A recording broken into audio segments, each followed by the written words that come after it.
நம்பிக்கை. ஒரு சிலர் செய்கிற தவறுகள்னால மற்றவங்க மேலே இருக்கிற நம்பிக்கையும் வந்து நம்ம சமுதாயத்தில் இருக்கிற மக்கள் வந்து இழந்துடுறாங்க, ஏற்றுக்க மாட்டேங்கிறாங்க.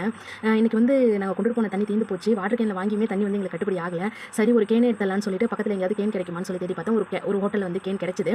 50 ரூபா கேனு. ஓகே நான் வாங்கிக்கிறேன் அப்படின்னு சொல்லிட்டேன். ஆனால் அந்த கேனை வாங்கணும்னா நீங்கள் நம்பிக்கை ஏதாவது ஒரு பொருளையோ இல்லை 200 ரூபா பணத்தையும் கொடுத்துட்டு போகணும்னு சொன்னாங்க. நான் அதுக்கு என்ன காரணம், எதனால் இது மாதிரி கேட்குறீங்க அப்படின்னு சொல்லி கேட்டேன். நிறைய பேர் இப்படி தான் வர்றவங்க வந்து கேனை வந்து எடுத்துகிட்டு போயிடுறாங்க. அப்படி அவங்க எடுத்துகிட்டு போயிட்டாங்கன்னா அதுக்கு எங்களுக்கு நஷ்டம் வேணும்ல, அதுக்காக வேண்டி தான் நாங்கள் கேட்குறோம் அப்படின்னு சொன்னாங்க.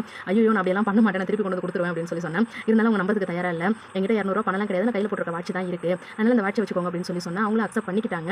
அப்புறம் என்ன நினச்சாங்கன்னு தெரியல, வேணான்னு சொல்லிட்டாங்க. இல்லை ஓகே எனக்கு ஒரு மாதிரி கில்ட்டாக இருக்குது, நீங்கள் வச்சுக்கோங்க அப்படின்னு சொல்லி நான் கொடுத்துட்டேன். ஆனால் அங்கே ஒர்க் பண்ணுற ஒரு அண்ணன் வந்து எப்பா அதெல்லாம் வேணாம்ப்பா, தப்புப்பா, ஏன்ப்பா அப்படி பண்ணுறீங்க, நம்பிக்கைலாம் இருக்குப்பா, நீங்கள் எடுத்துகிட்டு போங்க, பிள்ளைங்களுக்கு தாகணும் வந்து நிற்கிறீங்க, எப்படிப்பா நாங்கள் இந்த மாதிரி பண்ணுவோம், ஃபஸ்ட்டு உங்கள் பொருளை பிடிங்க, தண்ணிக்கு எங்கே கொண்டு வந்து வைக்கணும் சொல்லுங்கள், வண்டி எங்கே நிற்கிது நான் கொண்டு வந்து வைக்கிறேன்னு சொல்லிட்டு கொண்டு வந்து வண்டியில் வச்சுட்டு, ஆனால் ஒரு வார்த்தை மட்டும் சொன்னார், நீங்கள் போகிறப்ப உங்களுக்கு சாப்பிடணுங்கிற ஐடியா இருந்ததுன்னா எங்கள் கடையில் வந்து சாப்பிட்டு போங்க, எங்களுக்கு அது போதும் அப்படின்னு சொல்லி சொன்னாங்க. இப்படியும் சிலர் நல்ல மனிதர்கள் இருக்கிறாங்க. ஆனால் அவங்களுடைய நம்பிக்கையையும் வந்து தோக்கடிக்கிற மாதிரி மக்கள் பண்ணுறாங்க பாருங்களேன். அதை நினைக்கிறப்ப தான் கொஞ்சம் கஷ்டமாக இருக்குது. இந்த கருத்தை வந்து உங்கள்கிட்ட பதிவிடணும்னு தோணுச்சு, அதனால தான் நண்பர்களை ஷேர் பண்ணேன். தேங்க்யூ டு வாட்சிங். பாய் நண்பர்களே. சாரி, அந்த வீடியோவில் இன்னொரு விஷயத்த சொல்ல மறந்துட்டேன். கேனை கொண்டு போய் கொடுத்துட்டு அதே கடையில் வந்து சாப்பிட்டோம்.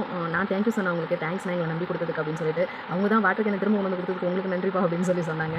பாருங்களேன் நண்பர்களே, இதெல்லாம் நினைக்கிறப்போ சிரிப்பு தான் வருது. பாய் நண்பர்களே.